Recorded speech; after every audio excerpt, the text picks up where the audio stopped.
Cowabunga, dudes! What's crack-a-lackin'? You guys heard about the cool new thing on the streets? Life? It's bangin'!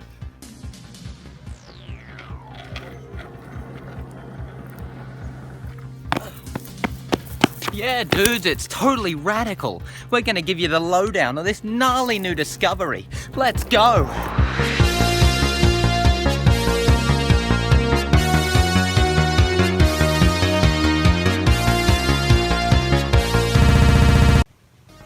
Okay, Duderinos, to talk about life, we need to know, like, what the heck it even is.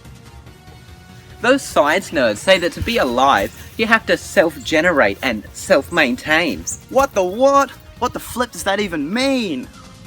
For people without a degree in knowledge, this means being able to get to home base and have some little dudes. It's also getting some crunk food so you don't go hungry. That'd be dag.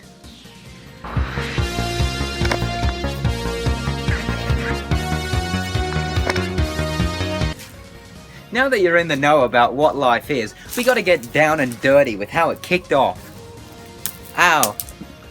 Life started popping up in the ocean like a bajillion years ago. They were all really small, one-celled couch potatoes who just hung around deep-sea vents all day, having a cheeky chug-a-lug on the nutrients they barfed out.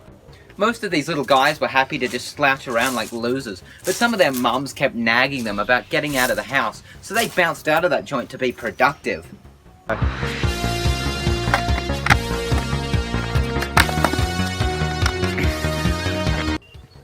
Those guys were just minding their own beeswax when, whoa!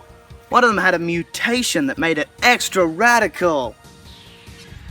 Its kids were also super cool, and all other life couldn't keep up with it. This meant that they lived longer and passed on their coolness to their little dudes. This was all cool till 2 billion years ago rolled around. Then something absolutely spectacular happened. Some of the cells did really great ollies, and others did awesome kickflips. So they were like, dude, with our powers combined, we can be the best skaters on the block. These radical new boarders tore up the streets until all the organisms were on board. Eventually, all of the parks were torn up and the skaters had done all the tricks in the book. Some of them said, man, the ocean is so dag, we gotta bounce out of this joint. So they swam up to the surface where they found something really wizard. Land. But for those brave dudes, land was not as wizard as they thought. It was all dry and waterless and was just too extreme for some of them. But others were real bad boys, and they toughed it out till 350 million years ago. That's when the toughest became a totally bomb-diggity new class, reptiles. They were super good at popping tricks in this new world. That's how life began, my dudes.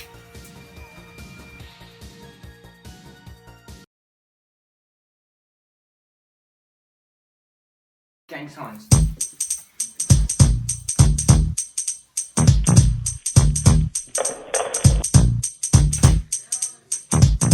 Well, this is the story all about how life got flipped, turned upside down. I like to take a few billion years, just sit right there and I'll tell you how life came to breathe there.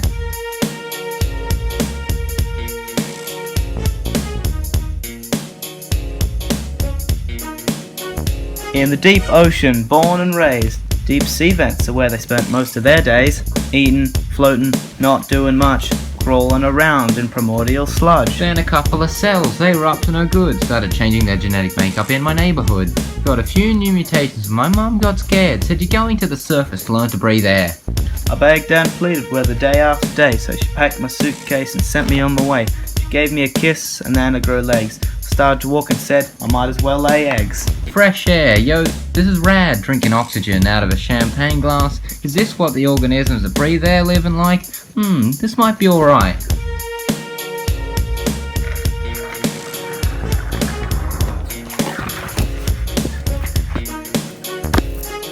Well, I found land, and when I came out, there was a reptile standing there with his tongue out. I ain't trying to get eaten yet, I just got here. I sprang with the quickness like lightning. Disappear. I went to land and when I came near, the foliage was fresh and there were mammals everywhere.